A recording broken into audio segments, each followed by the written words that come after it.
TV.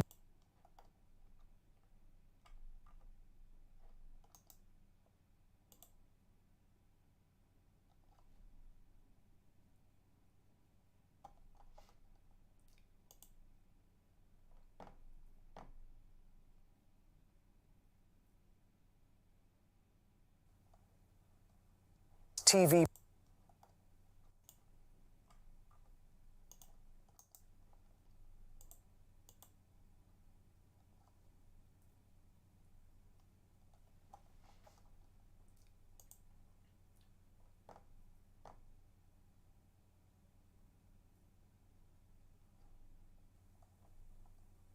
TV.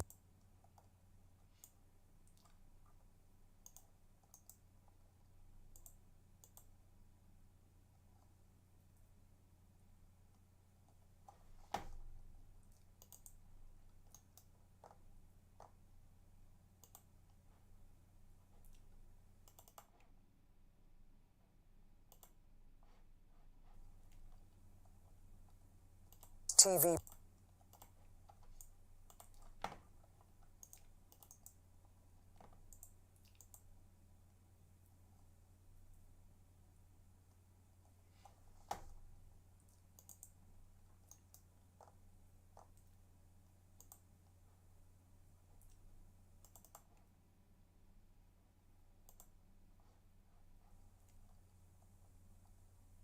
TV.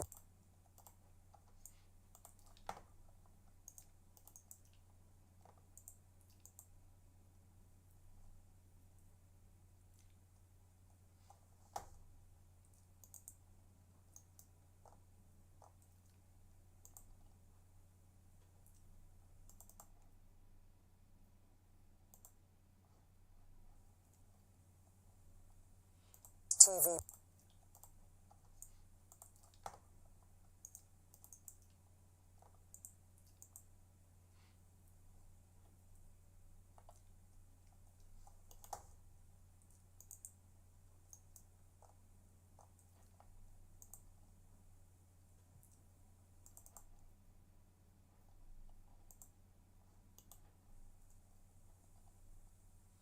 TV.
Hello everyone and welcome back to another Hookster Talks with me and Mr. TB the Bear. Yes, everyone's favourite bear. Vote for TB. Vote for TB. You've got just under an hour left.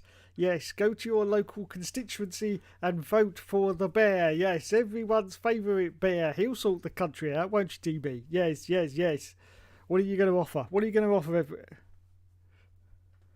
Oh.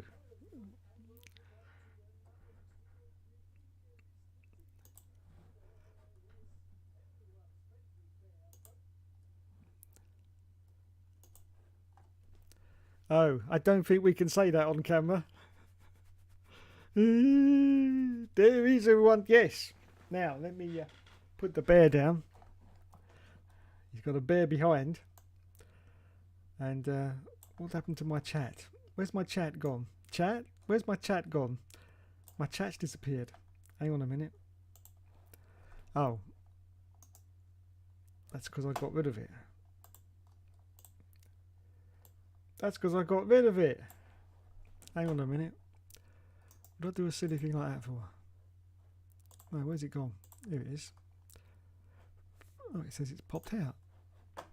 But it hasn't popped out. It's still here. Oh, here it is. There's my chat. There's my chat. There's my chat. Where am I? Where am I? There I am. Right. Let's make myself smaller. That's what she said. I think we'll have the chat on the right hand side tonight. Let's have the chat on the right hand side. There you go. There you go, chat. Can we make the chat a bit bigger? Yes, we can. Let's put the chat up there then. And stretch it out a bit, because we like it when we stretch it out a bit, don't we? Jesus. Anyway, hello everyone and welcome back to another Hookster Talks. Yes, it's election fever. Well, not in this house it isn't, but everywhere else it is. It's election fever. Voting will be carried out, I think, within the next hour or just after 10 o'clock when they start the voting for the next Prime Minister of the good old UK. Yes, UK. Hello, Mr. Will F1 Gaming. Welcome to the stream. He says, congratulations to Bois on winning tonight's quiz. The only one not on delay. Yes, indeed. Hello, Mr. Helium Trophy. Hello. What happened to my chat then? It's dropped down. It's dropped down. What's happened to it? Has someone posted? No, they haven't. Well, that's weird. Hello, Mr. Helium Trophy. Welcome to the stream. He says, goosing for Roos. Well done. Well done indeed. Bois says, hello, welcome to the stream. Down with the Tories and reform. Well, I've got some good news for you, Mr. Bois. I have not voted in the election. So I haven't voted for my favourite. So that's it. Yes. Before, I'll just get into politics only for a moment, then I'll get off it. Before, I used to vote to keep the Tory party in. That's what I used to vote for. Everyone knows I'm a Tory, so I'm not, saying anything new to anyone. I always used to vote before to keep the party in. In this situation, it doesn't matter if I voted or not. The party's not going to stay in, so there's absolutely no point in me voting whatsoever. I don't want to vote for the other guys on principle. Because I've stayed in my political sort of agenda since I was 18, since I first was allowed to vote, and I've stayed on those policy, so I'm not going to deviate. But I don't want to vote for Rishi Sunak, and I don't want to vote for Keir Starmer either. So I've refrained from voting. Yes, I could have voted for the Green Party, but if anyone knows where I live, there isn't much green round here. And our Green Party usually gets about 11 votes for the whole of this area. Yes, because there's no green anywhere. It's all buildings. Yes, it's all buildings. Heavily, densely populated area that I live in. Heavily, densely populated. Yes, there's people everywhere. So, yeah. So, apart from those two, I would have voted Green. But I say there's absolutely no point because there is no Green. And I wouldn't have voted for anyone else. So, I have abstained. So, I have voted in my own way by not voting. Yes. So there you go. That's what's happened. Hello, Mr. Iron Patriot. Welcome to the stream. He says, Dave, where's Dirty Max Verstappen? Yes, where is Dirty Max Verstappen? Unbelievable. Bra said, so who's voted today? Well, I've just said me not. Will's not voted. Not for me since I'm in Ireland, says Helium Trophy. Yes, absolutely. Best place you can be at the moment is Ireland, because you don't want to be over... Well, no one wants to be over here anyway, to be honest, but there you go. Best place to be. Bra says, we knew you were a Tory. Well, yes. I don't think it's any secret, to be honest. I don't think it's any secret. I will come out and admit it now. I first started voting Tory because I loved Margaret Thatcher. Yes, I thought she was delicious, absolutely delicious. Yes, no,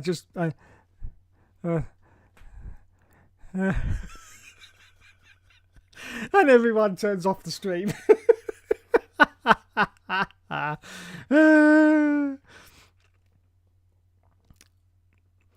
You stopped voting long before they were screwed. That's true. That's true. That's true. Now, of course, the Tory party, we all know about what's been happening over the past few years with COVID. I think everyone's opinion is that they seriously let down the country with COVID.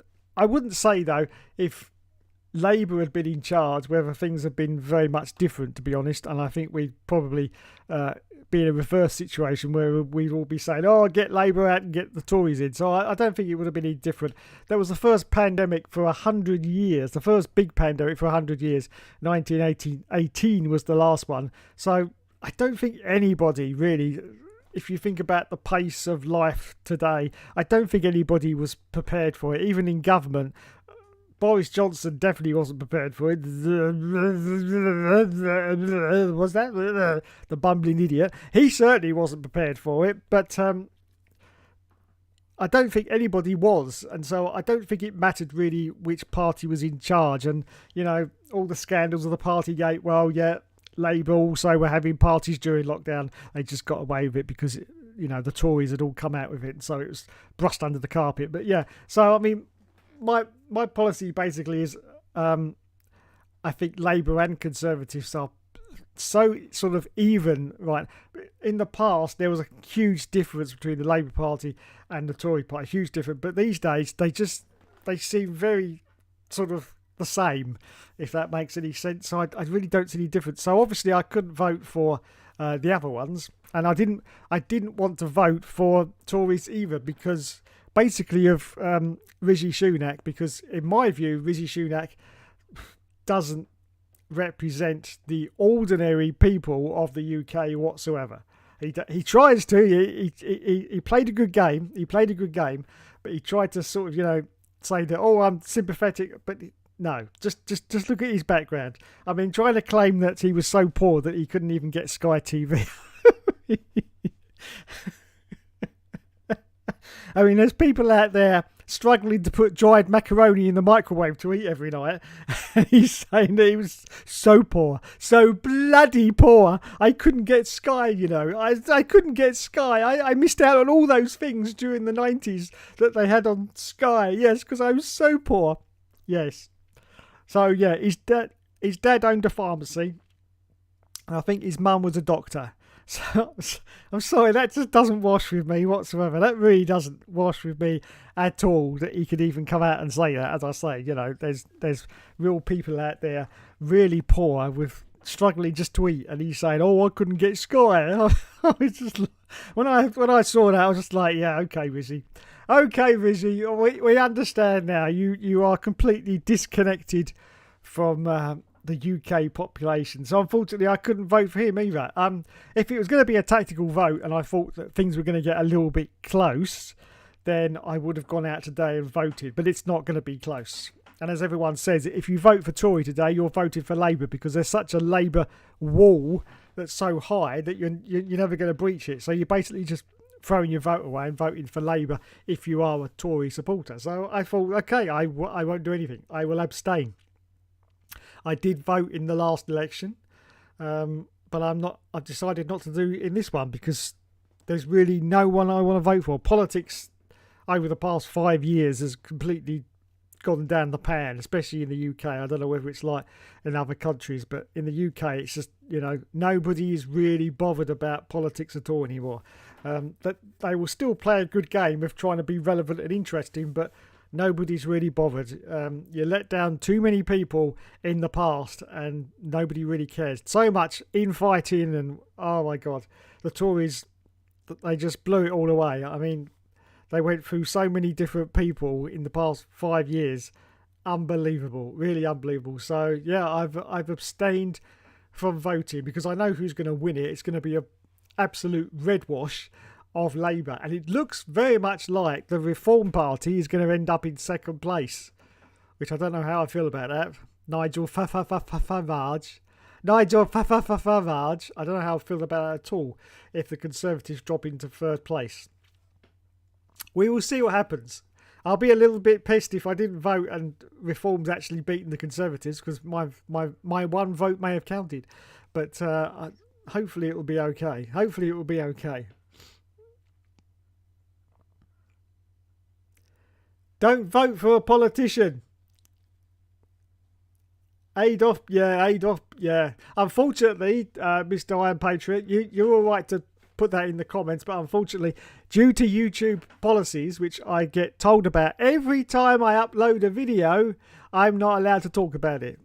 So I do apologise for that, but yes, I'm not allowed to talk about what you've just. But feel free to post in the chat, because it is, it's a free speech situation where you can post what you like, as long as it's not supremely offensive. Then I have to look at it and say whoa, but you can post what you like. So carry on posting what you like, but unfortunately I can't make a comment on that whatsoever because I'm bound by YouTube policies. Yes, every time I upload a video there's a big banner across the top of the screen saying I'm not allowed to make any comment due to the current situation in Ukraine. So I'm sorry about that, but it's just the way it goes.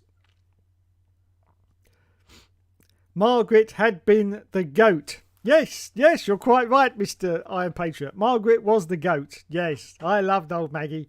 I really did. If I could have stuck my little... Anyway, let's move on. I'm going to be sick. That must be in reference to my wanting to lick Margaret Thatcher. Yes. Good old Maggie. Mind you, I wanted to lick the Queen as well. God bless her soul when she was alive. So I am a very strange man, I must admit. Still, it's better to like them older than younger, isn't it? Dr. Disrespect. Yes. You can call me a perv for liking them older. I will take that right on the chin, and I don't care. I really don't care. But yeah. Anyway, I won't talk about that either. Starmer is a Tory in hiding. Yes, I agree with you. Keir Starmer is a Tory in hiding. He's doing basically the same as what Tony Blair did when he came into, winning the election. And that is, he actually said and admitted that he thought the only way he could win the election was to basically become a Tory, or to actually, copy their policies. And that's what he did. And he got in and it worked for Tony Blair. So, yeah, that's exactly what Keir Starmer is doing as well. He's basically just a Tory in hiding. Bar says, I doubt you'll be voting ever again, let's be honest. You could be right there. You could be right. Yes. I mean, they'll be in after tonight for the next 4 years, and I can really see them in for the next 4 years after that. So that's going to be 8 years. And how old am I now? What am I? 26, isn't it? Is it 26? 26. So I'll be in my late 30s by the time I've had 2 terms. No, I think you're right. Yes. I mean, the Tories have been in there for 14 years. It is true that Labour could do exactly the same thing, and then it could be game over. Congratulations. Hello, Planet Plenty Wants Street. Congratulations to George Russell on winning the Austrian Grand Prix. He's changed it. Yes, George the Russell. Yes, Mr. Chief Bottle Job. Oh my God, have I had some ridicule over that? I'll tell you, have I had some ridicule over that? Thatcher was a vile creature. Oh yes, I agree. She wasn't a very nice person whatsoever, and she actually, I mean, when she started, everything was going fine, and everyone, was seriously, because I was there when it happened. Everyone really liked Margaret Thatcher as the Prime Minister, and they thought that, everything was fine. But as the years went on, she just slowly, I don't know what happened, but the feeling just went against her, and towards the end it was horribly against her. And of course then I think she stood down, didn't she, in the end? But yeah, when she first took over, and of course it was something new as well, having a female Prime Minister. It was new for that time anyway. It was something fresh, and everyone was like, ooh. And when she started, she did try and do some good. I mean, she privatised a lot of companies. A lot of people have said that wasn't a good idea now, but back in the day it was. And you could buy shares in all these companies, and that was the exciting thing, and everyone started getting excited about it. It was like the Bitcoin of its day back then. You could buy shares in companies, you could buy shares in BT, and they'd actually, they make TV adverts about, buying shares in all these different companies. And then, of course, British Rail, that was privatised as well, and it was just an exciting time. Everyone loved it. I say it was like the Bitcoin of its day.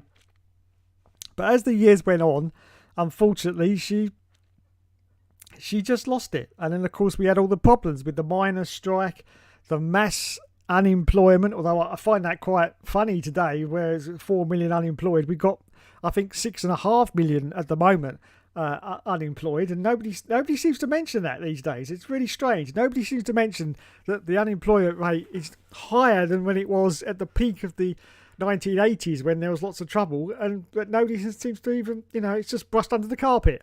Yes, like most things in 2024, it's just brushed under the carpet. But yeah, there was a lot of problems. I say we had the miners' strike, and then of course we had the poll tax riots. A lot of you youngsters won't even know what I'm talking about, but the poll tax was the original name for the council tax, which your mum and dad currently have to pay every month. Yes, which is a tax on your home. On your home, you have to pay a tax to the government just to live in your home. Yes, in the UK.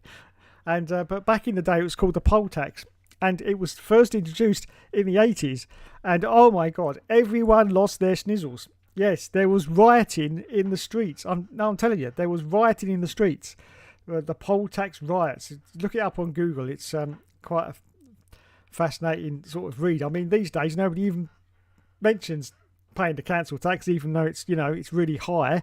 But nobody even mentions it. But back then there was protests over the plan to bring in a poll tax. Yes, a tax for living in your own house. Amazing, isn't it? Living in your own house, you have to pay a tax for it. It's just crazy. So yeah, when she started, she was okay, but it just, as the years went on, I think the miners striking sort of did it for her. To be honest, it was the first sort of nail in the coffin. But I mean, look at it now. We've basically have not got any coal industry anyway. It's all gone, and that would have happened naturally anyway because of the way the climate change has gone. We'd never be in the same situation we were in the 80s with all the coal-fired power stations and all that. That would never be the same today anyway. So it's just a very weird time. I always said the 80s, unless you were actually in it, you can't appreciate what it was like. It was great and it was terrible all at the same time, all sort of mixed together. And nobody had any money. Everyone was out of work, but it was just at the same time. It was a magical time. It's just very, very strange to put into words how great the 80s were, even though they were so bad as well. There was poverty, much worse than today. But everyone sort of seemed, everyone's attitude seemed better than what it was back then. Well, obviously we know that things have changed considerably since then, but. Yeah. Anyway, let's get back to the chat. Pluralist says, I'm an 84-year-old market trader from Peckham. I voted Labour all my life, but today I voted for Reform. Rodney, you plonker.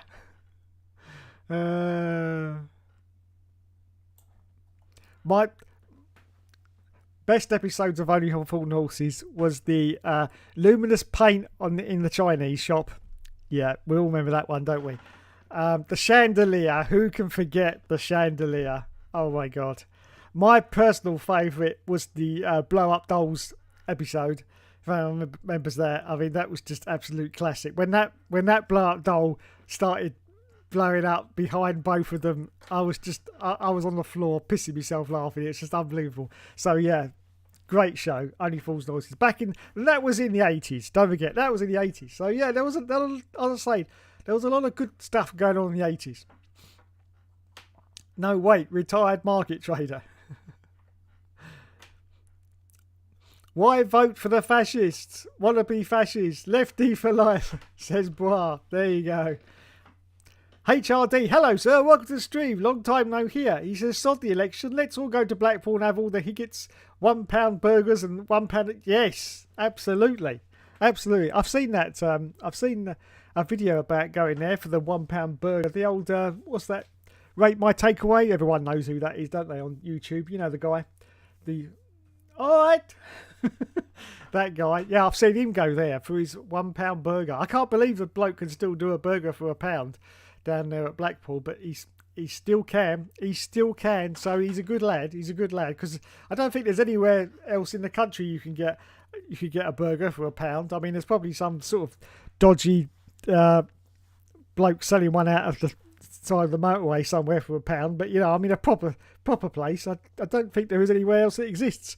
But yeah, good luck to you, mate. £1 for a burger. You can't beat it. Yeah, all right. It's a plain, simple burger.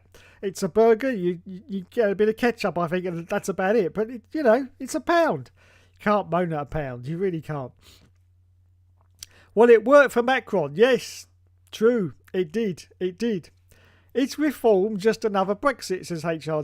I think so. I think so. Yes, I think it's steering that way. Yes, definitely.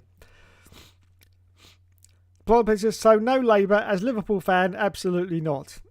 I agree. Yes, HRD. Oh, there you go. Yes, rebranded version of the Brexit Party. 155 years. They are far right racists, Blynell. There you go. Stop voting. Only going to get worse. Yeah, oh yes, absolutely. And considering it's race week, congratulations to Max Verstappen on winning the British Grand Prix. Yes, indeedy. I may watch the race, but only because it's the only one live on Channel 4. That's true. I'll take Alex Jacks over Crofty. I totally agree with you there. I do like Alex Jacks. He didn't sort of warm to me when he first started. I was a little bit, because I was very sad about Ben Edwards prematurely retiring, because he's not that old. But we don't know the circumstances. We can't, delve into people's private lives. He had his reasons for going, obviously, and that was it. But yeah, I thought very prematurely. And I thought he was a natural successor to Murray Walker, to be honest. So I was sad that he went, and I was a little bit prejudiced towards Alex Jacks, which I shouldn't have been, but I was just because I like Ben Edwards so much. I was like, I'm not quite sure. But yeah, he's doing a good job, I must admit. He's doing a good job. Maggie should have been hung, I think is the word he's looking for. And of course, he's very sensibly taken out the U, because otherwise YouTube may have got rid of his message. Yes, because unfortunately, YouTube does censor all messages constantly. It's not them personally. They've probably got an AI, a little computer that sits there. And if you do type in something that's a bit dodgy, it will get taken off. It's not me. I'm not doing it. It's YouTube themselves. I actually set all my messages so that every single message comes through. I have no restrictions on messages at all. Obviously, if it's really offensive, I have to get rid of it. But I haven't actually got restrictions, because I don't believe in restrictions on messages.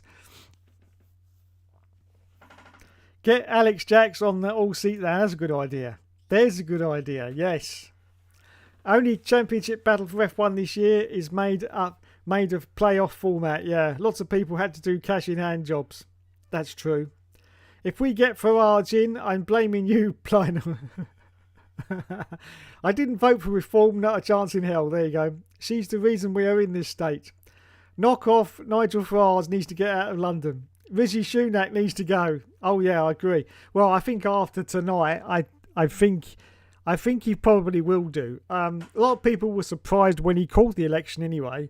They sort of said, why has he done this? He knows he's not going to win. I think he's basically I think he's fed up. I think he's fed up with the job, to be honest. I think, it's being Prime Minister is a lot of hassle. Of course, there's lots of perks, but as was revealed during COVID, it's not a very high paid job, not considering it's the Prime Minister. I think they get paid about £150,000 a year. Yeah, that's a king's ransom to all us normal people, but to a top job, I mean, it is supposed to be the top job. That's not a lot of money. That's not a lot of money. Or as Boris said, hardly puts one of my kids through eating. That does. Yeah, it hardly puts one of my kids through eating.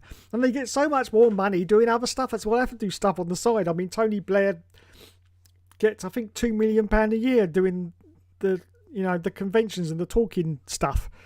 Talking at dinners and stuff like that. He gets about £2 million a year.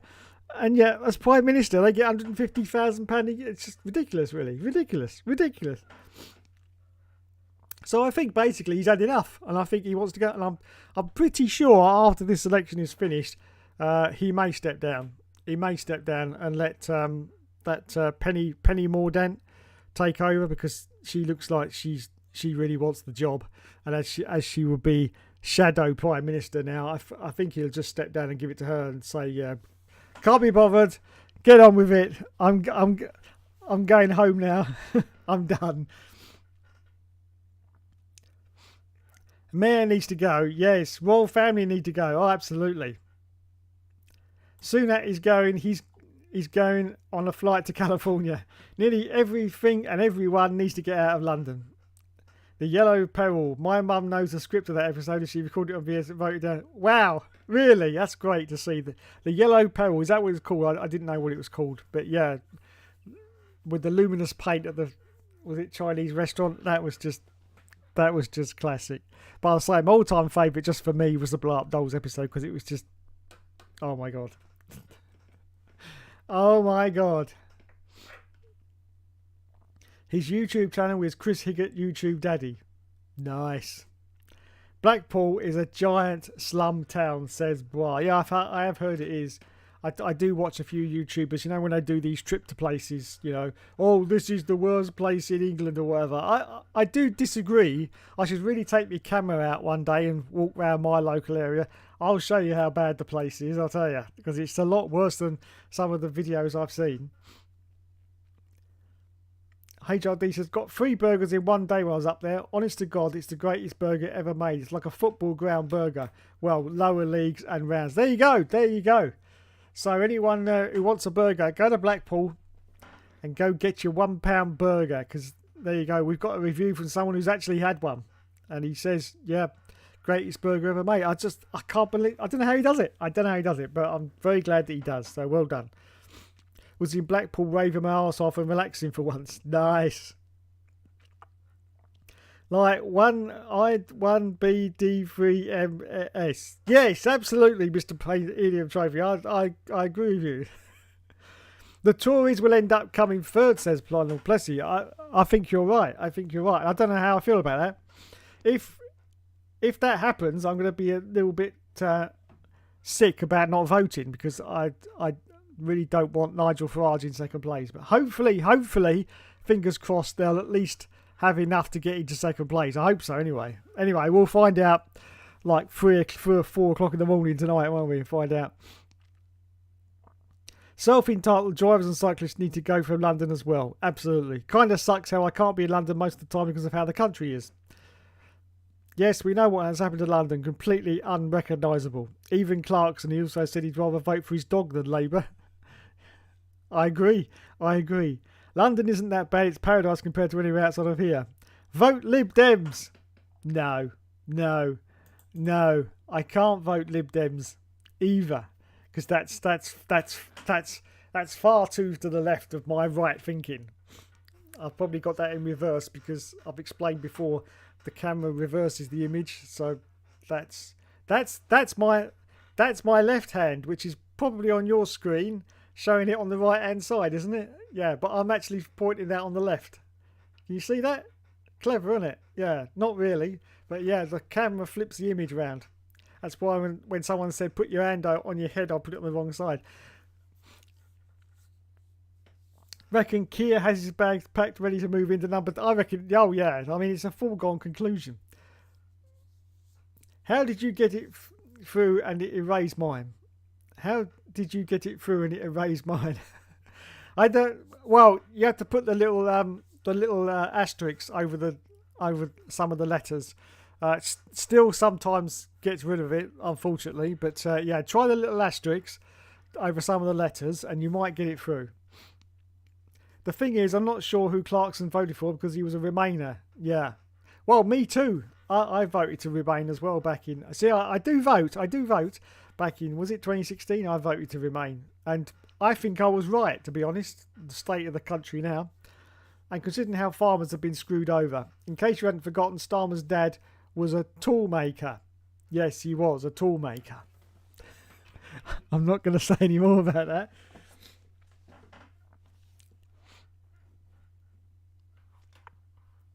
Okay, so if I was Prime Minister, what would my first policy be? My first policy would be possibly everyone in the country's biggest contention right now, and that is people coming over on the boats. And if I was Prime Minister tomorrow, I would stop that immediately. I would have boats on every shore, stopping the boats from ever stepping foot, anyone getting off the boats and stepping foot onto English shores.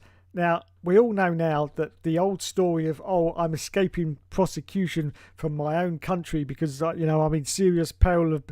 That doesn't work anymore. Yeah, it did then, but there's so many countries now where that applies to, it really doesn't work. And we all know now that the people coming across on boats, 90% of them, it's a massive, big smuggling scam. That's all it is. And it's a huge smuggling scam. So that doesn't work. So basically, I would stop anyone being able to set foot on British soil. There's, you know, letting them come here, processed, put them on a plane to Rwanda, absolutely pointless. Absolutely pointless. The only way to stop it is to stop them at source and stop them getting off the boats from the start. That would be my first thing as Prime Minister, because it's absolutely ridiculous. Absolutely ridiculous. £2 million a day England is spending on hotels to put up all these people that come across on the boats. £2 million a day. A day. Yes. Because they have to be put up somewhere, and they're put up in hotels because they can't find anywhere else to put them, because the country is absolutely chock full of empty houses. Yeah, there's derelict houses everywhere, but none of the councils have got enough money to do up any of these houses to put, you know, people, genuine people seeking asylum. There's no money for them to do that, because most of the councils are now broke in the UK. But there's so many houses everywhere that are completely unoccupied.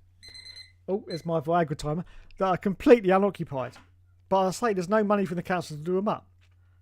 That would be an ideal solution, you know, to do up all these houses. But, I mean, just where I live, there are houses everywhere that are derelict. Absolutely derelict. But, yeah, so that's what I'd do. I'd stop them at source. If it necessitates building a very, very large wall or barrier, then, yeah, have one entrance into the country. That's what I say. One entrance in, and that's it. But we as an island cannot just keep letting, 700-800 people a day come off of boats and into the country. It's just not sustainable, because in 10 years' time, England will be completely broke. If you're spending £2 million a day, yeah, just think about that over a 10-year period. What's going to happen in 10 years' time? The country's going to be completely broke. Not that it isn't now, but it's going to be even more broke, isn't it? So you just got to stop them. Don't keep going on about, oh yeah, we'll just send them to Rwanda. That is just a sticking plaster problem. That's all it is. That's not a solution. That's just sticking a sticking plaster on it. Oh, they come over, so we'll send them to Rwanda. Let another country deal with the problem, as long as we don't have to deal with it. But the problem's simple. Don't let them off the boats. Don't let them into the country in the first place. Do not let them go into these centres to be processed, because as soon as that happens, they're here. They're in the country. That's it. And there's very little we can do to get rid of them. Even though, as I say, 90% of them now are It's people smuggling. It's nothing to do with being persecuted. So as I say, there's only 10% of genuine people that are escaping. And, to those people, I feel even more sorry for, because they've got to go through that whole system to try and prove that they're genuine when the other 90% really don't give a shit. They're just, as I say, people smuggling. So that's what I do in my first policy as Prime Minister, because that, I think, is the most important issue at the moment. We've got to stop that £2 million a day. Otherwise, as I say, we will be bankrupt in 10 years' time, maybe even 5 years' time. Who knows? But anyway, so there you go.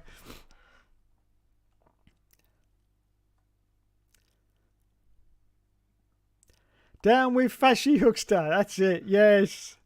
Well, he's a right tool. Boom, boom. I'd love to live more central in London, but even the residents there are struggling. A guy on Twitter was claiming he was voting for reform, but using pictures of people who are no longer around. Nice. YouTube, keep being so strict, but I think you know the word I mean. Yes. It rhymes with head. Yes.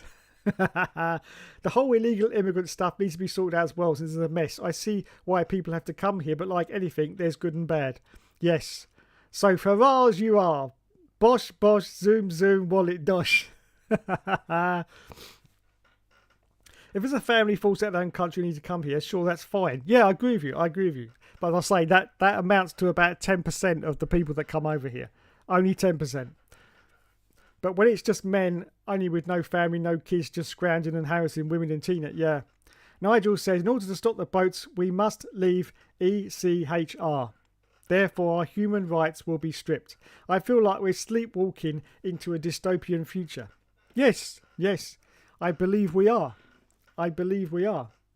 We're also sleepwalking into our own Minority Report. If anyone's seen that movie, Tom Cruise, about pre-crimes where people were doing crimes in the future and then they were brought back to the past to answer for those crimes, so it stopped them from doing that crime in the future. We're also reaching that as well.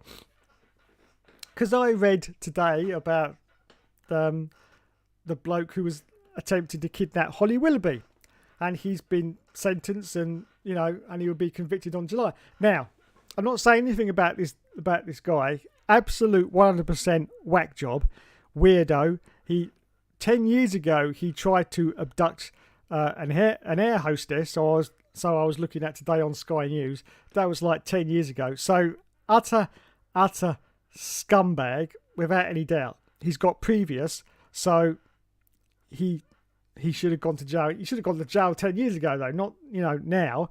He's just been allowed to fester those faults and whatever for the last 10 years, and that's ridiculous. He should have gone to. But here's my issue. He's been convicted and for attempting to kidnap, rape, and murder Holly Willoughby. The only problem with that is he didn't do any of those things.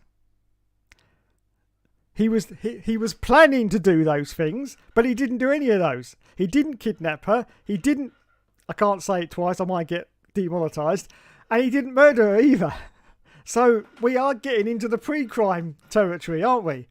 He's being convicted of something that he was planning to do, but he didn't actually carry it out and do it, which is very weird indeed. But as I say, nothing against the crime. This is a scumbag who really should have been found and convicted 10 years ago.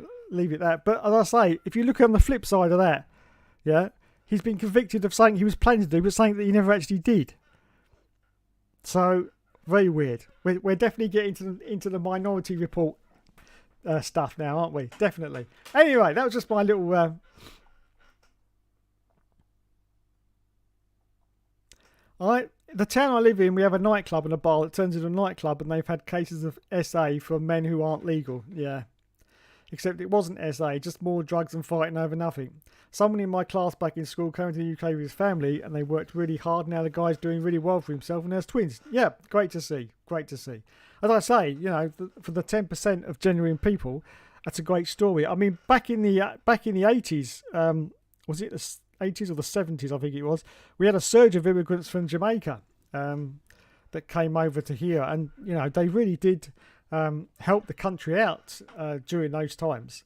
because we were struggling with employment those times, and there was a lot of people that helped out the country during then. So I'm not saying anything about immigration.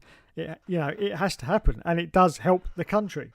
But spending £2 million a day in hotel fees is not helping the country whatsoever. No.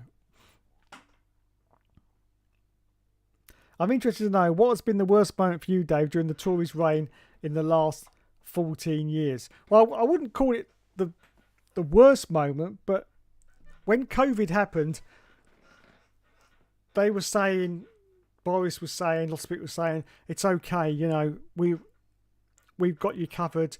We're going to look after you. There's help available, and whatever. Well, I can remember the first days of COVID hitting, and the weeks after that, months after that, and I remember quite clearly that I got round to the thinking that there's nobody looking out for you. There's nobody, even during a pandemic, I had no one, because obviously a lot of you know I live on my own. I had no help whatsoever. Zero help during those COVID times. I mean, at the time when it first hit, I haven't got any transport, so I used to get my shopping. I get my shopping online, and anyone might not know, but during those very early times of COVID, trying to get online shopping was an absolute nightmare because everyone was doing it. Everyone was doing it, and they had to employ so many new staff and whatever. Everyone was doing it, and so it was a nightmare just trying to get some food anyway. And I remember one time, one of my mates in the ERL very kindly drove down from London and just went into the nearest supermarket and just got me a load of essentials and then dropped it off at my house because I couldn't get any food from anywhere. And that sort of made me realise that about governments, when they say, "Oh, we're going to help you," there is no real help. When the shit hits the fan, you're on your own. There's no one out there that's suddenly going to help you. They'll say they are, of course, because they want your vote in the next election, but there isn't. There's no one out there that will help you. I mean, I had water pouring in from a leaky roof. 3 years it took me through lots of petitioning and whatever to get the roof fixed. 3 years from the start of that. Emails. It's a terrible time saying, "Oh yeah, we're going to fix it," and then 6 months gone past and didn't hear a thing. Sending constant emails. Oh, it's just a nightmare. Just a nightmare. And so yeah. So that sort of thing. And so it just, it reminded me that basically whatever they say, when something bad happens, you are on your own. You are, you have to fend for yourself. There is no one out there that's going to help you, despite what they say on television and try to influence your votes. There isn't anyone out there to help you.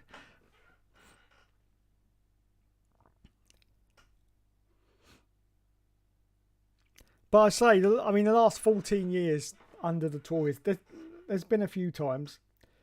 I can't really remember any offhand, but yeah, I would say COVID probably was the worst sort of time recently.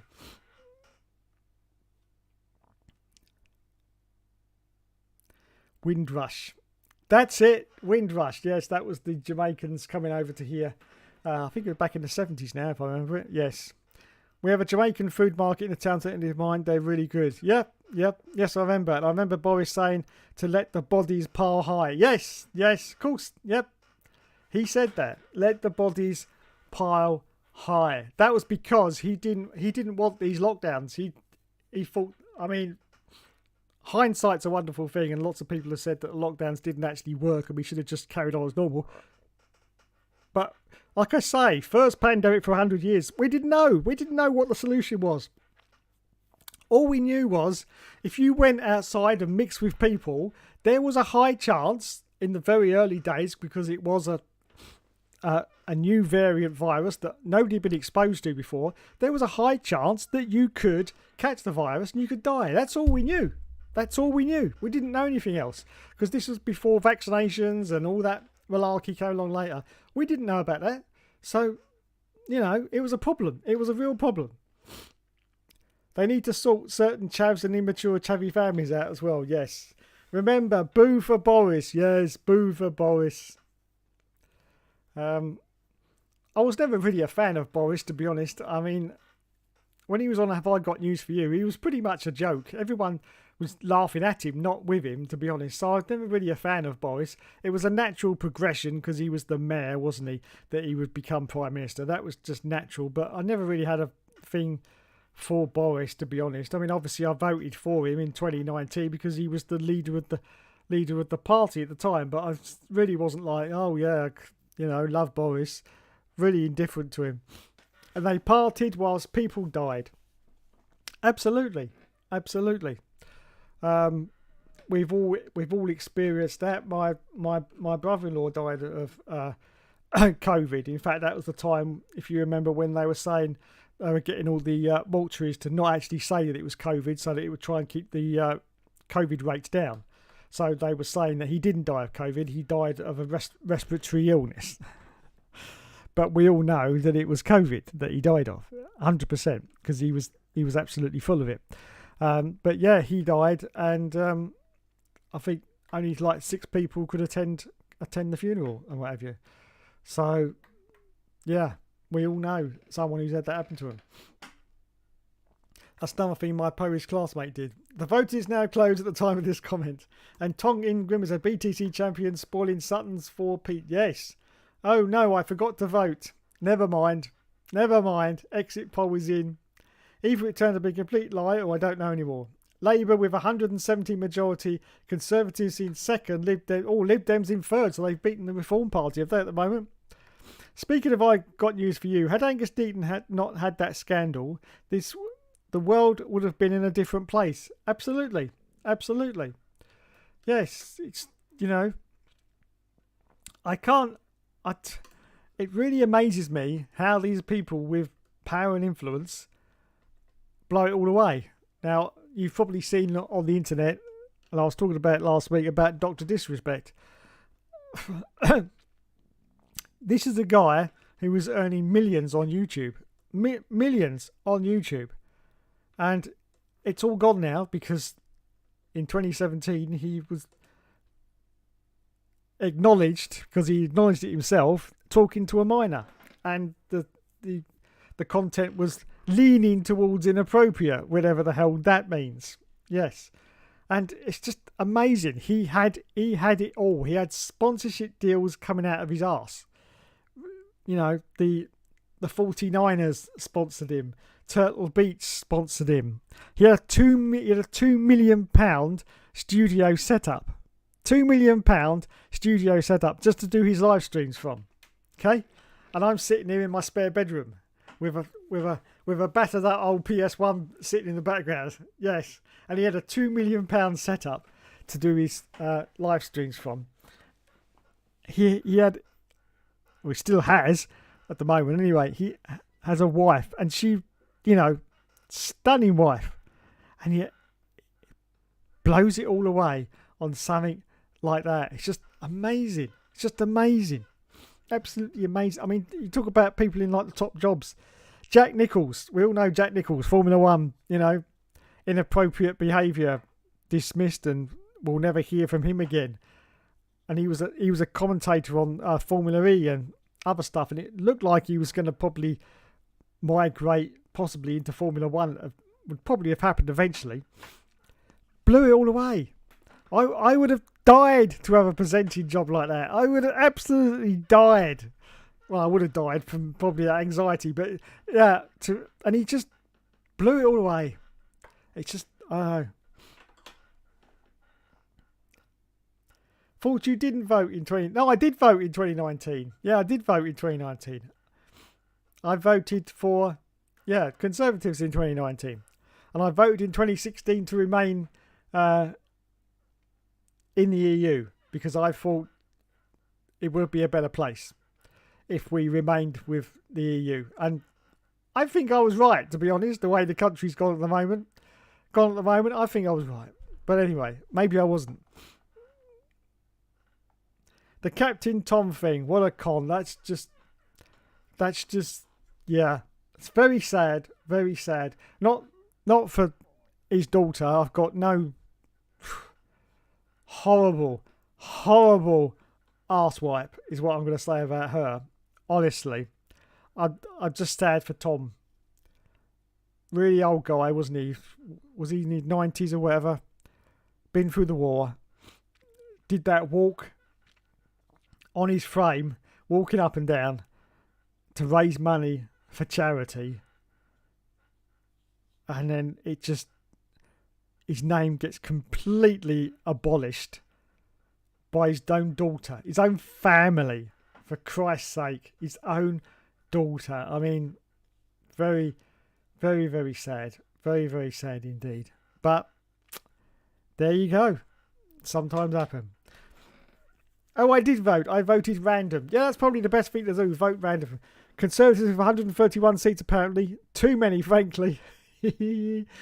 As long as they're in second, that's all I'm worried about. They said when Angus left, it was when Have I Got News For You stopped being good. Yeah, I agree. Angus Deaton was a very good presenter. No doubt about it. He was a very good presenter. I can't even remember what the scandal was with Angus Deaton now. I mean, there's been so many scandals now since then that I think Angus Deaton's probably, his scandal's probably nothing now, isn't it? Wasn't it prostitutes or something? Hang on, I'll have to look that up. I'm sure it was something to do with prostitutes. I'm sure it wasn't. I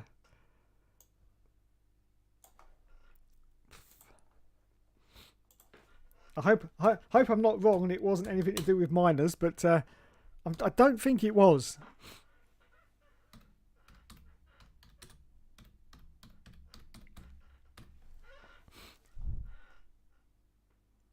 Oh yeah, there it is.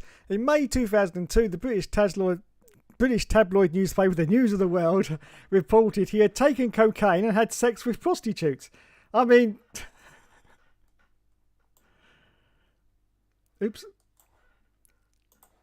I mean, nowadays, that's just your average Tory night out, isn't it?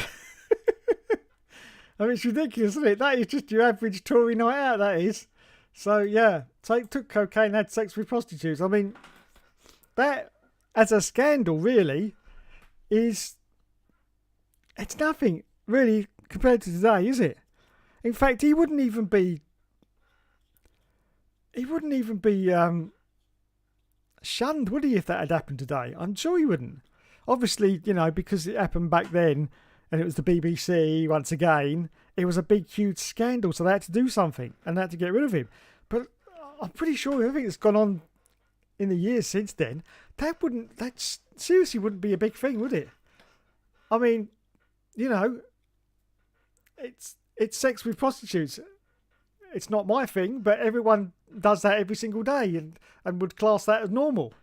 All right, the cocaine's a bit dodgy, and I wouldn't advocate that whatsoever to anyone who's watching. But apart from that, it's really not that bad, is it? I mean, there's no underage activity going on there whatsoever, which is, absolutely great. So yeah, it's really not that bad, considering I say everything's going on since then. Jack Nicholls got the Marty Scroll effect. It's probably the other reform as far as I know. Could have been the Green Party. So we know who to blame for the mess we're in now, Dave. Yes. Well, I probably voted for Cyclist Invasion Party. Helium Travis says cocaine sex stuff. There you go. But yeah, I mean, cocaine and sex with prostitutes.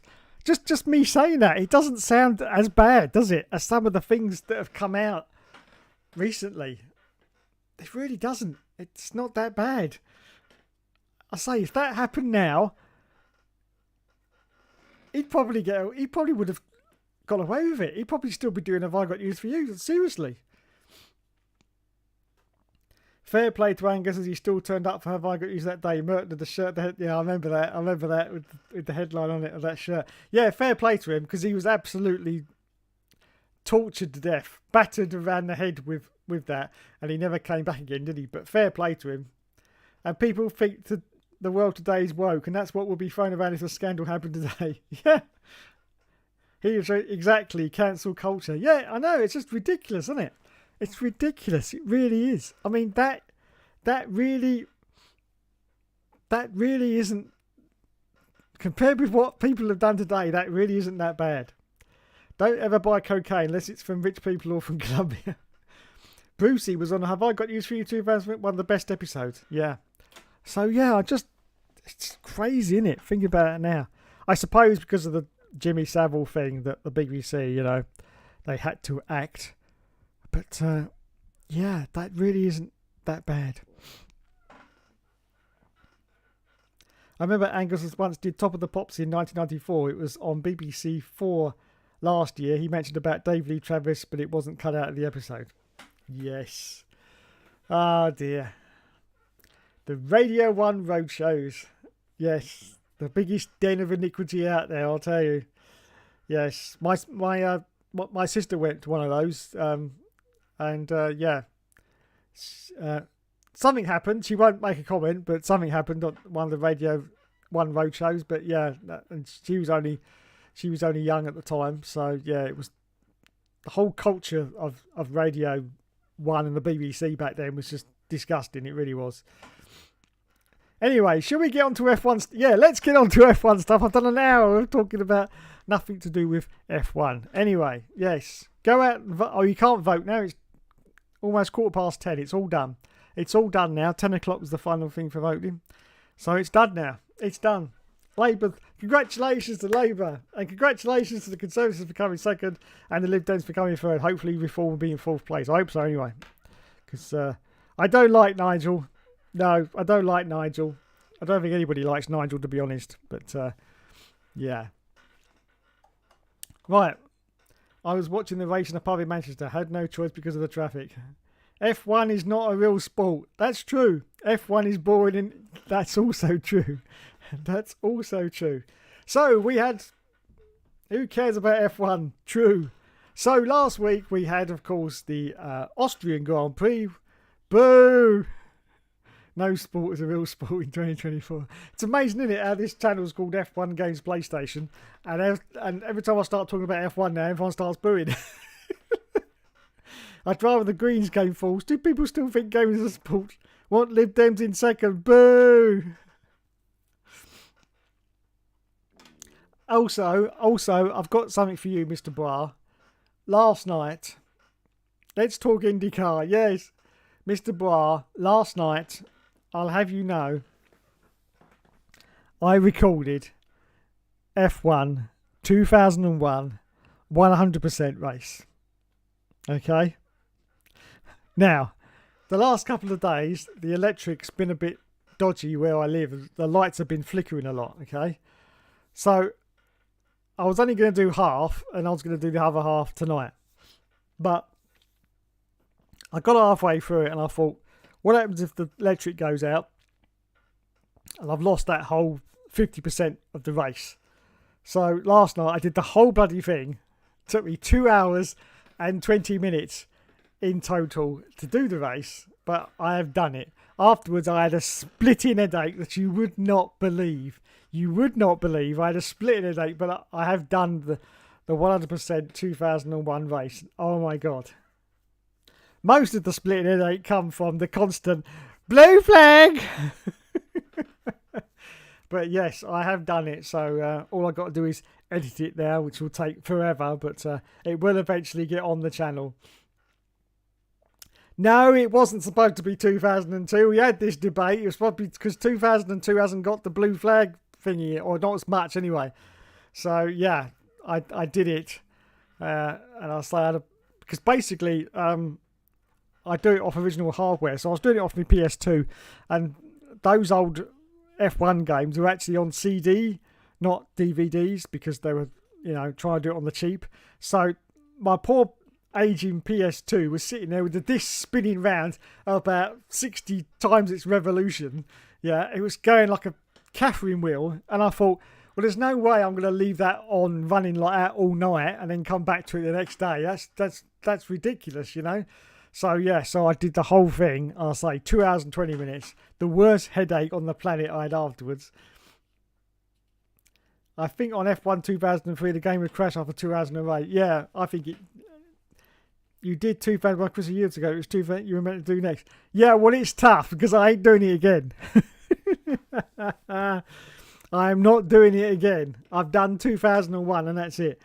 Oh my God. And that was bad. Yeah, 2 hours and 20 minutes last night, but I did it. And I said to my baby, my PS2, I said, I'm really sorry for putting you, for making me put you through all this stress and strain. And then and she was very hot as well, hot and bothered of having to spin the disc for it was about 4 hours in total because I had a big break in the middle before I finished it.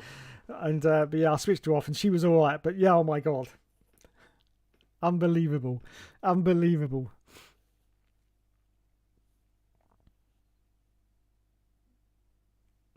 So that one is now done. I've just got to put that through. And thankfully, I can also say I finally worked out the issues with the picture quality.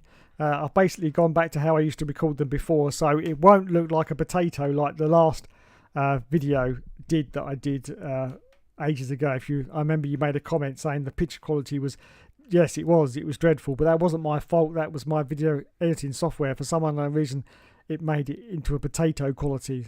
But I've gone back to how I used to record them, so they will look pretty swish. Oh, but I'll get on to 2002 eventually. Yeah, I'll get on to 2002 eventually. Don't worry. So I've done 2002. I've just made a video on the greatest F1 type game of all time, which is Jacques Villeneuve's Speed Challenge. I've just recorded that. I recorded that last week. That's a great laugh, and so I've got to do that. And next week, yes, I will be recording the traditional Halloween special F1 98 on the stunt park. Once again, it's become pretty much a tradition to do it on Halloween now. It's your punishment for being a Tory. Is that what it is?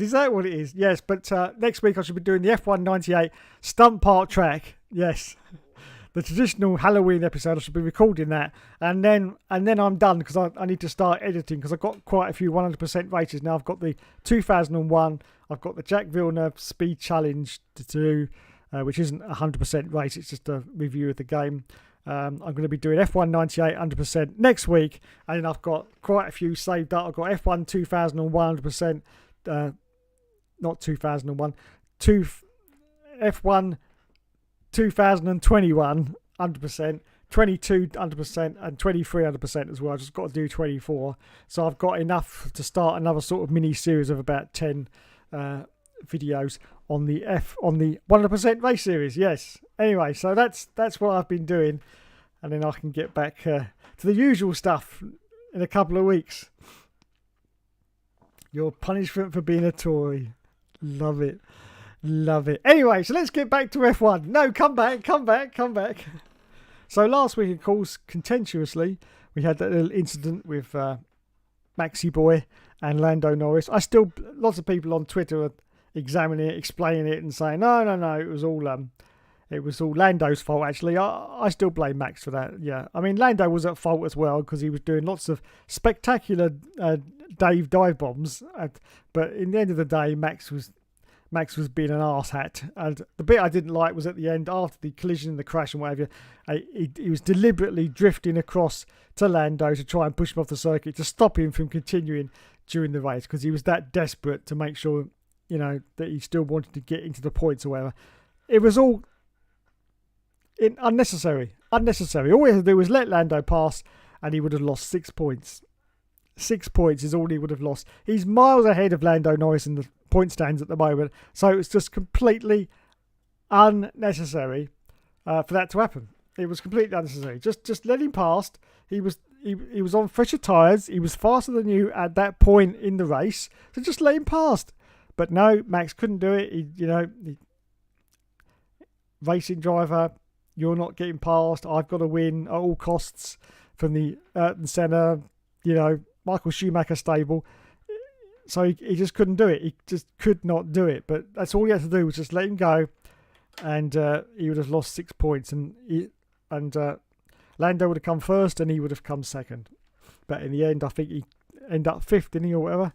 And Lando Norris, unfortunately, I don't know whether it's through frustration, but he absolutely destroyed the back of that car, trying to get it back to the pits with that puncher. Now, a lot of people have said, oh, yeah, but Max probably couldn't steer the car properly. Well, the punch was on the rear. Okay, it's still, if you've got a puncher on the front tyres, yes, it's pretty impossible to still be able to steer the car. But if you've got a puncher on the rear, you can still steer in a straight line. Pretty much, you can still steer in a straight, and that was not steering a straight line. You can see that's absolutely 100% deliberate. So you can still steer, but you've got to be a lot slower. You got to slow down, you know.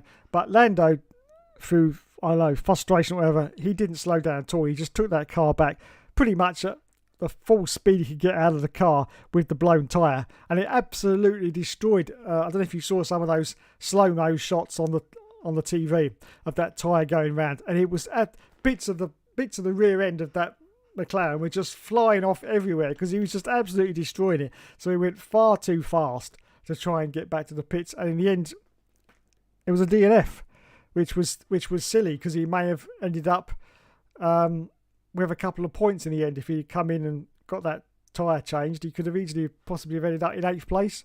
You know, those kind of points still matter at the end of the season if you're, you know, battling with someone around you. So yeah, that would have been more sensible. So lots of blame all round, but I still blame Max for the actual incident because it was unnecessary. It's completely unnecessary. You could have just let him go, and he's just lost 6 points or 8 points. I can't remember how it is.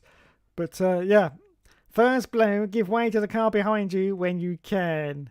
I've got some, talking about that first blue, I've got some comedy skits that I thought of while I was going around 100% of the time on F1. I thought of some comedy skits that I could do involving that blue flag, so I shall record those at some point and incorporate them into the video.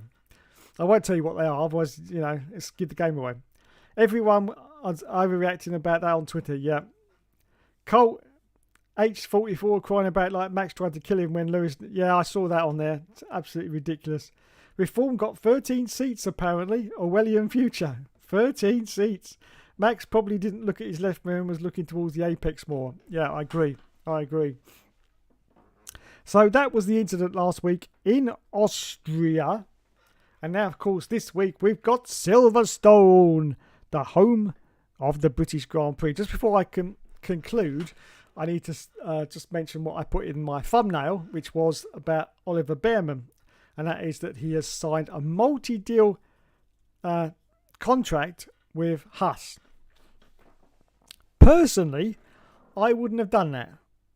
No, because Haas are very uneven in their performance. They're like a roller coaster. They're very much like McLaren.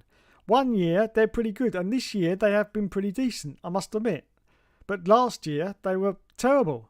And that means that next year, they could be terrible as well. So, as a new driver into the sport, I wouldn't have signed a multi-year deal with Haas, to be honest. I don't, because in a couple of years' time, he could be stuck in a very unreliable and very uncompetitive car. He's obviously eyeing that Ferrari seat. He obviously wants the Lulu. How long Lulu is going to stay at Ferrari, we don't know. I predict it's going to be a year, possibly 2 maximum, that Lulu is going to be at Ferrari. I can't see him lasting any longer than that, which would leave the seat open for Oliver Bearman to go in. But if he signed like a multi-year deal with Haas, that opportunity is going to be missed. And I think that's a bit remiss. I would have signed for a year at Haas for 25 and then seen what the options were like for 26. Because as we know, new regulations for 26, nobody knows what the performance level is going to be of any of the teams in 26. That's why I'm trying to get through this season and 25 pretty quickly. Because as I say, 26 is going to be a game changer. We don't know who's going to be the top team because of all the regulation changes, which is great to see him. But poor Oliver Bearman could end up, in a very uncompetitive car because of this multi-deal signing. I mean, I can understand why why the teams and why his management would have gone for the deal, because they want to lock these drivers in. I mean, it's not set in stone. He could still leave and get out of the contract. So that's not, 100%. But I just feel that it's a bit of a mistake to put him in there for a 3 or 4 year contract when we don't know what's going to happen later down the line with Lulu.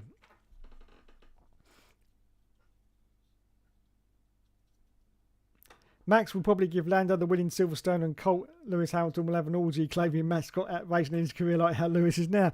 Yep, that'll happen. Lando to take Max out at Stowe. Yes. That will make the fans go into hysteria, won't it? McLaren were good for 3/4 of last year. What do you mean, Dave? No, but you can understand. McLaren still have a roller coaster performance. I mean, was it the start of this year when they were right at the back? Was it the start of this year? It wasn't for many rounds, but they were right down. And I think last year or maybe the year before, I remember when they were finishing 15th and when Lando was finishing 15th place. I can't remember when that was. Was it last year or the year before? But that just goes to show you about their performance level. It is like a roller coaster. It goes up and down, up and down. I don't know what I'm waving my memory card around for, but yeah, that's what it's like. It goes up and down. And Haas are very much like that as well. Their performance level is very inconsistent, as to be said. Another crazy stat is Osama bin Russell has won 3 races and loses 0 since being teammates. Wowzers. 2 races. The real dark horse of the championship this year is Sainz. He'll never get a decent shot because of round 2 and Ferrari clowning around again. Yeah, I'm very disappointed about Carlos Sainz. The rumours are that he was offered a 1-year deal at Mercedes and he turned it down. I find that very strange to believe. I was watching the Channel 4 coverage last week, and Steve Jones, the interviewer, said that he's going to ask Carlos Sainz at the British Grand Prix about that very question about whether he did turn down a 1-year deal at Mercedes, because it seems a little bit strange if he did, because his other options are pretty limited. At the moment, he's got Williams, which would be a serious downgrade. Williams, they're not a Ferrari, are they, by any stretch of the imagination? And who else has he got? I think he's got Sauber as another alternative. Now, of course, Sauber will be Audi in 2026, but that doesn't ensure that they're going to be up there fighting. In fact, their first year as a works team is probably going to be very difficult for them. So, yeah, it's a tough one for Carlos Sainz. If that was me, I would have jumped at that Mercedes deal, to be honest. I mean, they're not a top car, but they're certainly not as bad as a Williams or a Sauber. So I just would have gone to Mercedes. In fact, he would have had 0 pressure, because George of the Russell would have been there as well. He'd have 0 pressure on him to, really try and battle with the teammate or whatever. He could have just had a good year there next year and just had a good time. And then while the year was progressing, seeing what his options were, for 2026 and beyond. That's what I would have signed for a year at Mercedes. Surely that would have been a better idea, to sign for 1 year at Mercedes. Just to, as I say, it's still a good car. It's still a good car. It's not the greatest. It's not up there with the best, but it's still a good car, and it's so much better than the Williams. It really is. So yeah, I'm a little bit strange where he's going to go to. I just feel that he's going to end up in a back marker. And 1 sprint last year that was, and the year before too. Norris takes Max out. Norris retires. Max gets another top 5. 10 more points lost. Yes, 2 GPs and 1 sprint. Signs of such a good start to the season though. Isn't Ferrari joining IndyCar, or is that made up? I'm not quite sure. Not quite sure. Anyway, how long have we been on air for? 1 hour and 20 minutes. You know what that means, don't you? Yes, it's time for everyone's favourite part of the show. Let's get me a piece of paper ready. It's time for the F1 quiz. Yes, this is the F1 quiz that replaces our conversations with people over the phone, because unfortunately, Facebook is very unreliable, or at least it is on this computer that I'm using. So I scrapped it. And also because a lot of people that I used to talk to are working at this time now. They've all got full-time jobs, and some have just had babies and they're looking after babies and what have you. So it's very difficult to try and pin anyone down for conversation. So the quiz has replaced it. Now, I was getting these questions off the internet, but last week I found this book, which is Formula One Facts and Trivia. So this is now the book I'm going to be using. So, let me begin. Now, here's where you're going to get a choice. Because it says 1950s, 1960s, 1970s, 1980s, or 1990s. So, put in the chat which era you want me to ask questions from. It'll be 10 questions from whatever era. So put it in the chat and we'll do it from there.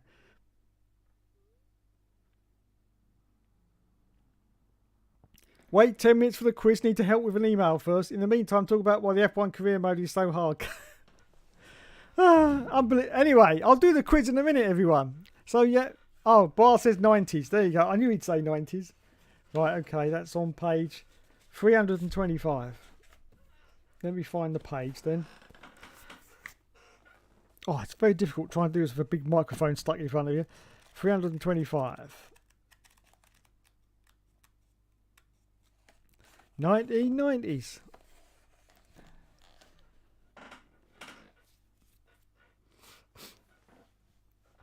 Right, so yeah, why is F1 2004 career mode so hard? Well, I think basically it was because it was more of a beta test career mode, to be honest.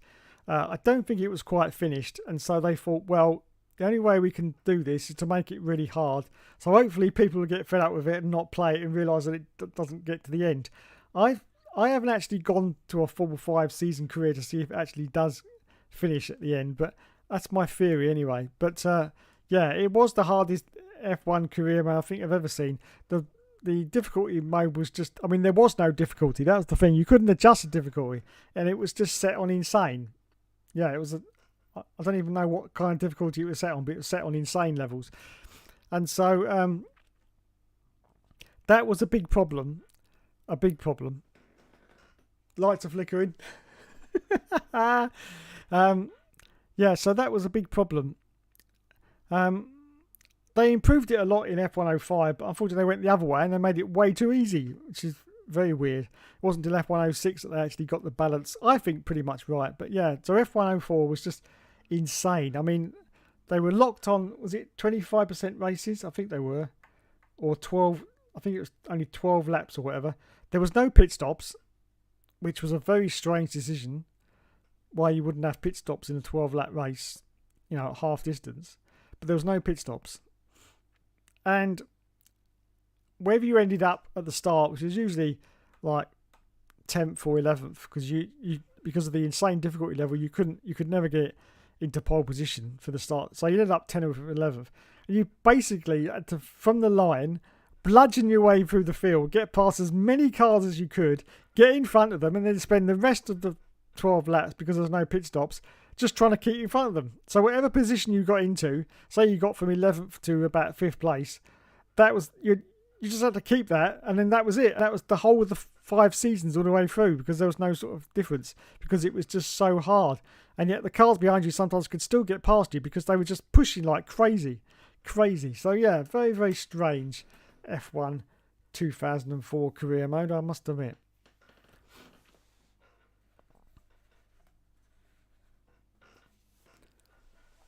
So, did I have anything else on my thumbnail? I don't think I did, did I? No, Oliver Bearman, we talked about him.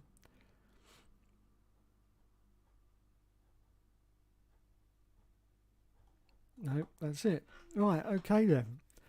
Hurry up, Mr. Barr. We want to do the quiz. Come on. Get that email sorted.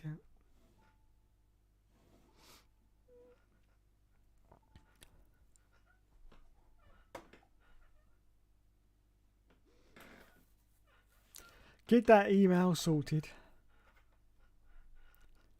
Meanwhile, I won 40p. Way! Well done. 40p. Fantastic. Fantastic indeed. Where's my pen? Let me write down some of the people we got. Bra. Halfway through, back. Okay, no problems. Bra. He's been there. Anyone wants to join? Feel free. You don't have to ask, but if you start answering the questions, I shall add your name to the list. I've got Bra at the moment. If anyone else wants to join, feel free to do so. I'll tell you the rules while we've got time waiting for Bra. Feel free to use Google because I can't police it, so please feel free to use Google. Unless I'm standing over you and saying, don't put it on Google, I can't, can I? So please feel free to use Google. If you know the answer to these questions, you've got a huge advantage over everyone else because you haven't got to use Google, so you can get in there. Now, the problem is there is a lag delay depending on wherever you are in the country, or you may not even be in the UK. There is a lag delay, and you can pretty much tell who's got the lag, and unfortunately Bois doesn't seem to have any lag, so he seems to get the answers in pretty quick. It's the first answer on the screen that I take as the winner. That's why the chat is actually live up on your screen, because sometimes the chat is different to other people when they're looking at it, because as I say, they're in different places in the country and the chat comes up in different sort of places on this list here.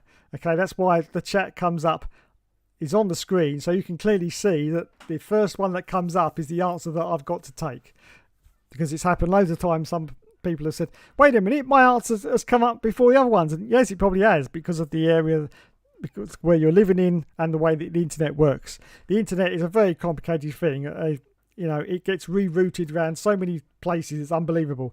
So yeah, actually getting the questions up on the screen is quite ridiculous. I accidentally gambled £25 the other week and luckily won 50. Nice.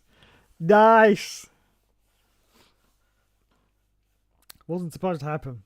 No, there you go. As long as you won 50, that's all that matters. All that matters.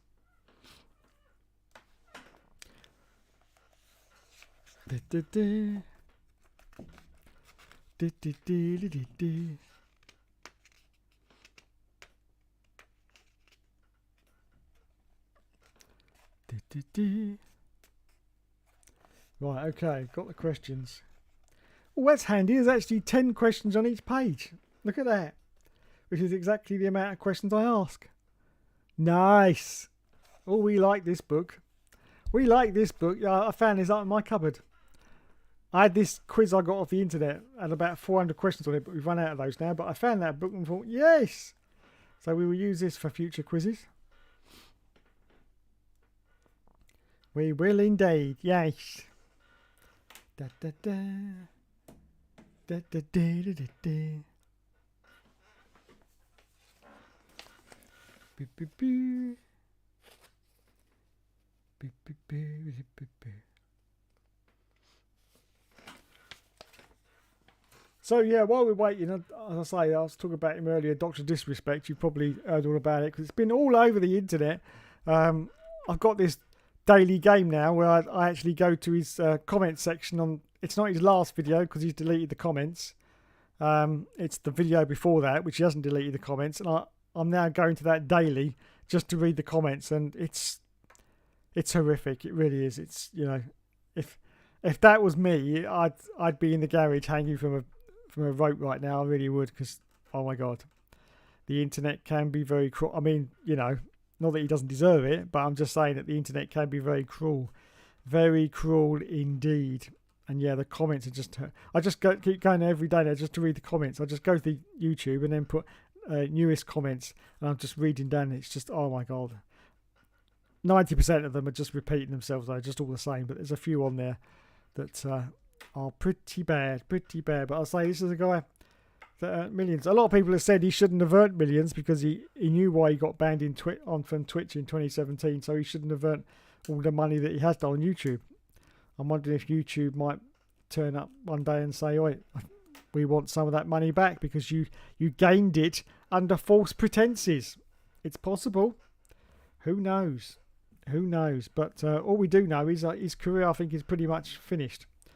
I can't see him coming back from this. A lot of people said he might go to Kick, that other streaming service, if they'll have him, or Rumble. But to be honest, I think his whole career is just done. He's made millions, so hopefully he put some of that in the bank and invested in some cryptocurrencies or something, and he's got enough to live on. He's 42 years old. So hopefully, I'm sure he'll be okay. Need to come back when a fisher boat runs alongside collecting fish as the money goes up until the boat crashes. Easiest money exploit of all time. Nice. Almost done. Just checking through the email now, then I'll be done. Okay, no worries. No worries.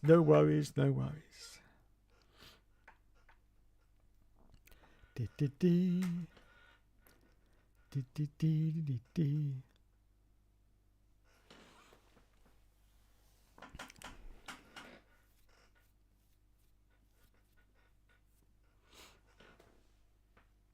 So yeah, as I said, the chat is on the screen, so you will clearly see who the first answer, the correct answer is on the screen. And I'll say feel free to use Google because I can't stop you from doing it. I encourage you to use Google, in fact.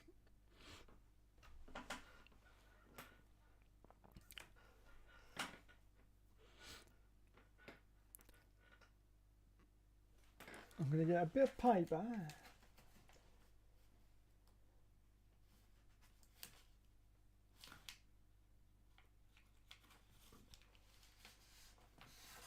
A bit of paper.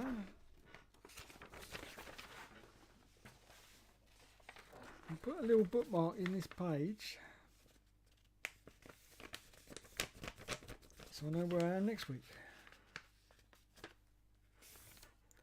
Oh yeah. Oh yeah. No worries, no worries. No need for some money. Ah dear.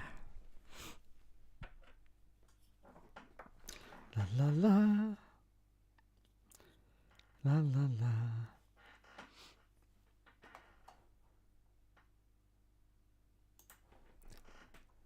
La la la. Should we check out the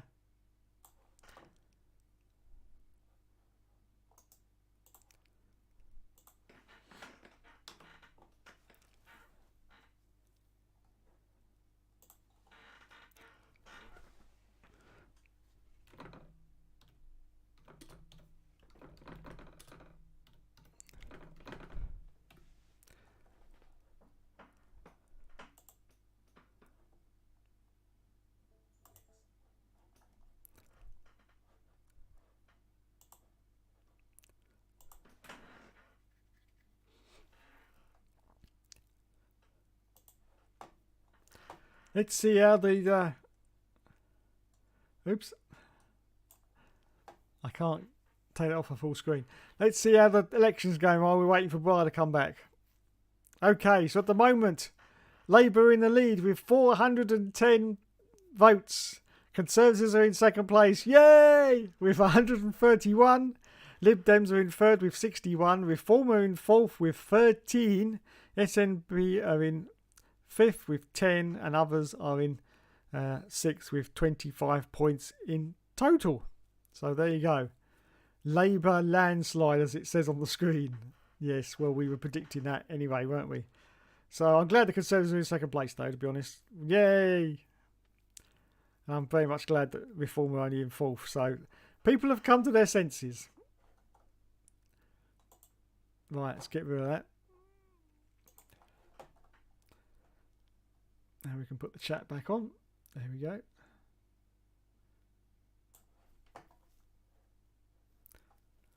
Remember the game Crash Team Racing for the PS1? I do indeed. A community has made an online version for the game. No fan-made game, just the original with an online mode built in. Fantastic. I love that stuff. I really do.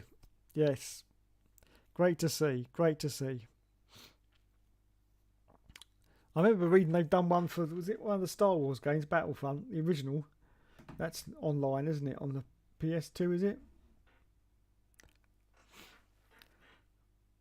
They need one for GT2, F197, even Micro Machines. Oh, yes. Oh, F197. Could you imagine that? Wowzers.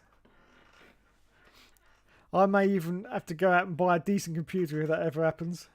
F197 online. Definitely have to buy a decent computer if that ever happens, I'll tell you. Because I will be there. I will be there. Definitely. Let's move that chat. Make it a little bit more central. There we go. Yes, F197. Yes! Micro Machines. Oh my god, that would be epic, wouldn't it? Not, of course, the PS4 version, because that was a load of crap. But the older ones, yes. Da, da, da. Da, da, da.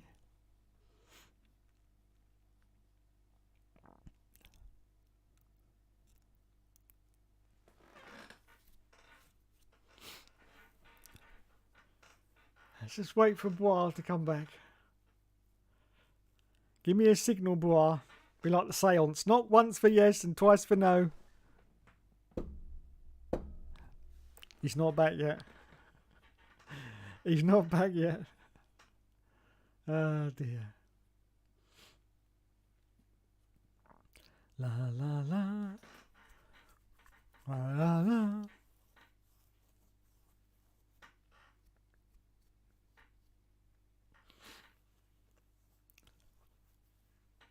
Micro Machines V3 never gets talked about. It's literally the hardest racing game out there. I don't know if I played that one. I played the original. Definitely. I don't know if I did V3. I remember I played a demo of that Micro Maniacs. That was horrible. That was when it was just the little people. Not in machines. They were little, oh, I couldn't stand that one. That was horrible. But yeah, I played the original, but I don't think I played V3. Oh, well, of course I played the PS4 version. That was rubbish. But yeah, I don't think I played V3.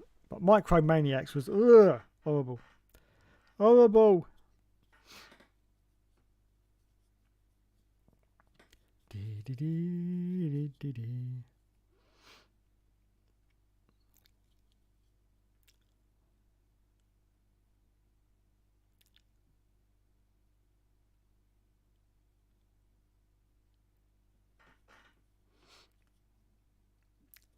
V3, the PS1 game.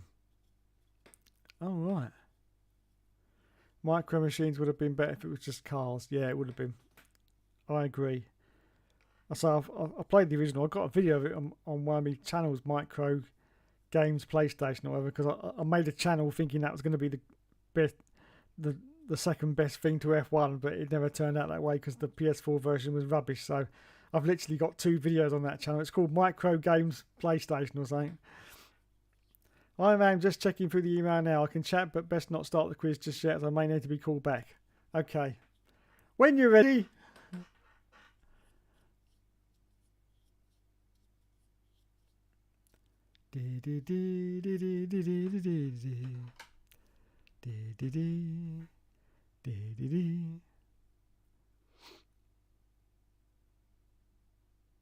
So, while you weren't here, Labour are currently in the lead with 410. Conservatives are in second with 131.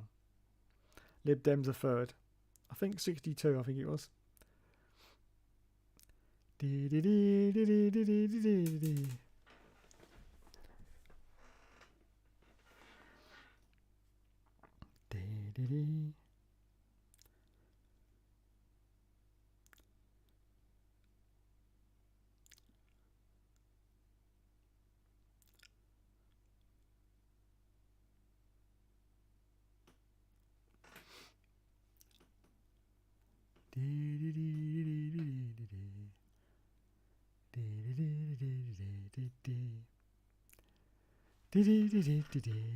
I will just sing to myself. Talk to TB. Hello, TB. How are you doing? Are you alright? Who did you vote for? Lewis Hamilton? I'm not sure that's how it works. No, I'm sure. Are you sure? Did you put Lewis Hamilton on the... You did? Oh. Well, I shouldn't worry about it. There's bound to be other idiots. Yes. Like the one that put Jedi. You remember that one? Yes, he put Jedi Knight. Yes. Nutters. Oh, right, I'm ready, he says. There you go. Right, here comes the quiz. It's 10 questions on the 1990s. Where's the answers? Oh, they're on the next page over. Okay, here we go then. Let's quick fire these questions off. Don't forget, use Google. Feel free to use Google. And the first one in the chat, the first one that you can see on the screen is the one that's got the right answer.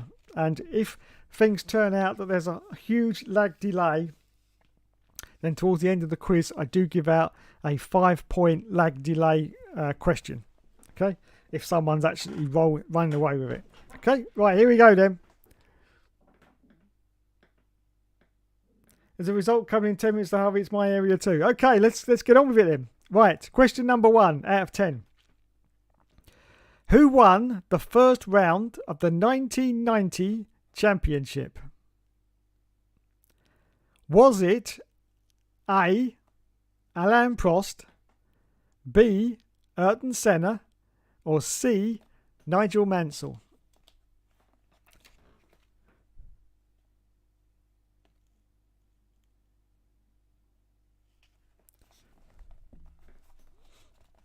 Who won the first round of the 1990 championship? Alain Prost, Ayrton Senna, or Nigel Mansell?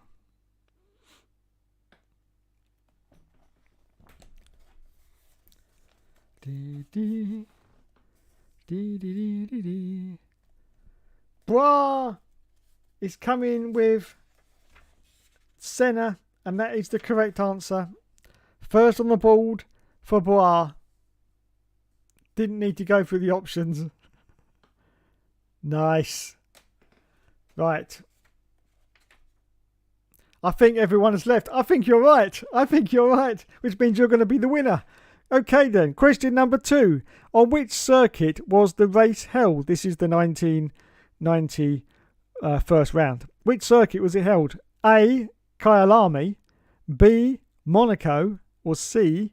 Phoenix?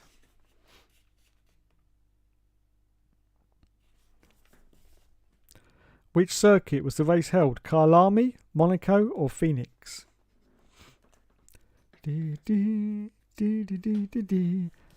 Phoenix is the correct answer. Yes. You know, I detect a Labour whitewash here. Question number 3. Who finished second? Was it Satoru Nakajima, John Alesi, or Alain Prost? Who finished second? Satoru Nakajima, John Alesi, or Alain Prost?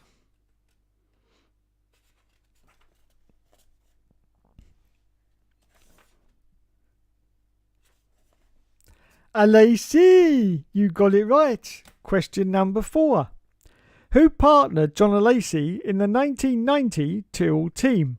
Was it Sakatori Nakajima, Martin Brundle, or Aguri Suzuki?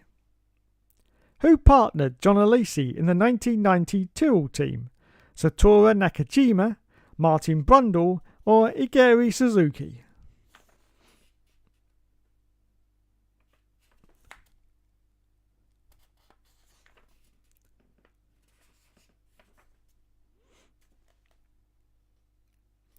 Yes, you are literally the only one here.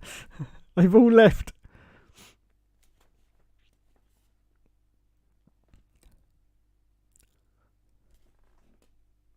Nakajima was the correct answer. Question number 5. On which circuit did the 1990 Brazilian Grand Prix take place? Was it A. Buenos Aires, B. Sao Paulo, or C. Interlagos? In which circuit did the 1990 Brazilian Grand Prix take place? Buenos Aires, Sao Paulo, or Interlagos?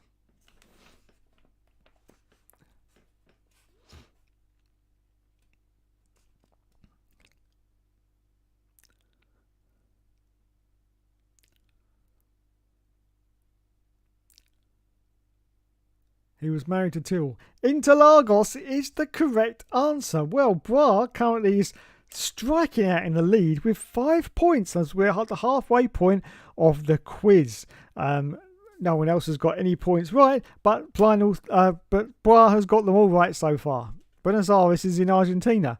Yeah, I thought that was a bit strange as well. Anyway, I'm just reading them off the book, so there you go. Right, question number 6. Who won the race, which is, of course, the Brazilian Grand Prix? Was it Andrea de Cesaris, Alain Prost, or Andrea Moda? Who won the race? Andrea de Cesaris, Alain Prost, or Andrea Moda?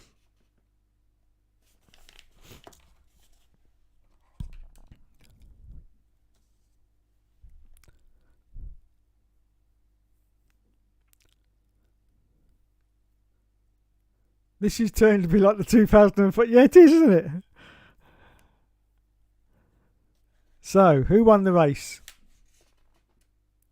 Yes! Amazingly, you got another one right. It was Alain Prost. Well done. Question number 7. Which car was he driving? Was it A, a McLaren, B, the Arrows, or C, the Ferrari? So which car was he driving? McLaren, Arrows, or Ferrari?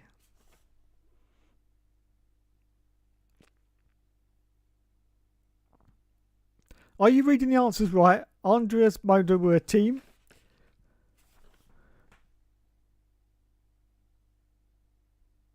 No, it says who won the race. And the answers were De Cesaris, Alain Prost, or Andrea Moda. So yeah, I'm doing right. Ferrari. And that is the correct answer. 7 points now. Amazing score from you. Absolutely amazing. Question number 8. Which engine powered the Lotus team in 1990? Was it A, Ford, B, Lamborghini, or C, Ferrari? And I don't even have to look at the answers to know what the answer to that one is. Oh! Oh! Well, Dave, you were completely wrong there. Okay, which engine powered the Lotus team in 1990? Ford, Lamborghini, or Ferrari? Andrea Moda was a team, not a driver, so that... Oh, okay. Now, I would have said that as well, but that is not the correct answer. So, was it Lamborghini or Ferrari? Yes, I was very surprised. Definitely not. No, you're right. It was not Ferrari. It was Lamborghini who powered the Lotus team in 19... I do remember reading about that, actually. So that is right, yeah. Yeah, I would have definitely said it as Ford, but no. Yep, Lamborghini. So, no, you didn't get that one right. So, question number 9. Who was Derek Warwick's teammate at Lotus? Yeah, he says he remembered that. Yeah, I remember that now, yeah. Who was Derek Warwick's teammate at Lotus? Was it A, Ayrton Senna, B, Martin Connolly, or C, Martin Donnelly? Who was Derek Warwick's teammate at Lotus? Ayrton Senna, Martin Connolly, or Martin Donnelly? Interesting. Interesting.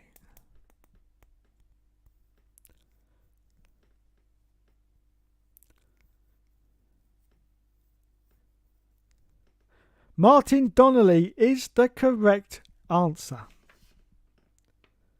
So, you get another one. So, last question of the evening. Who was the boss of Benetton in 1990? I didn't even have to look this up. Was it A, David Richards, B, Rico Benetton, or C, Flavio Briatore? Who was the boss of Benetton in 1990? David Richards, Rico Benetton, or Flavio Briatore?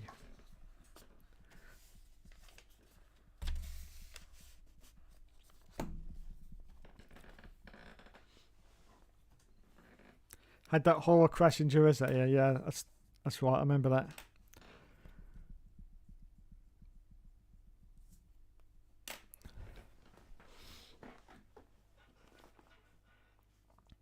Briatore the cheat. Yes, you are correct. Flavio Briatore.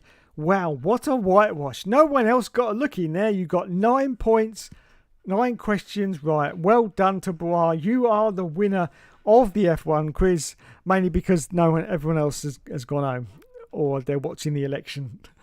But they lasted well. They lasted almost until the end of the show, in fact. Yeah, so there you go. Anyway, that's it. That's it from me. Thanks so much for joining me tonight. Thanks to everyone in the chat as well. Just going to go up the list quickly. We got Bois in there. HRD was in there. Great to hear from you again, sir. Plano Plessy was in there. Helium Trophy was in there as well. I think that was everybody, was it? Plano Plessy, Bois, Helium Trophy, HRD. Don't want to miss anyone. Oh, I am Patriot. Almost missed you. Hello, sir. Welcome to the stream. And thank you for being... Oh, and Will F1 Gaming was in there right at the start as well. Almost forgot Will. My God, I'd be ritually sacrificed if I forgot Will. And look at that. The first question from the start of the stream. Congratulations to Brian winning tonight's quiz. So there you go. A little bit of foreshadowing there, and he got it right, because you did. Like Ferrari in USA, a free win. It was a free win. I'm literally the only one left in the stream, no joke. I believe you. I believe you. They've all left me. They've all left me now, so it's time for me to leave you all now. So thanks to Bois, my only viewer left in the stream, but thanks to everyone else who joined me earlier on. I've just mentioned all your names. And yes, so congratulations to Labour for winning the election. It's pretty much a landslide thingy. Thankfully, Conservatives were in second place, which I'm very, very happy to see. Lib Dems in third, and Reform aren't even getting a look in, so which is great, because I didn't want them to be in second place. That would have been a disaster, because that means they would have been shadow party, wouldn't they? Oh my God, which means they would have been able to shout from the benches and, oh, we do not want Nigel Farage on our screens every night, do we, shouting at Keir Starmer. That would have been disastrous. So I'm very glad that the Conservatives are in second place. So that would be a good shadow cabinet to have, I do believe. Anyway, there we go. Thanks so much for watching tonight. You've been awesome as always from me and Mr. TB the Bear.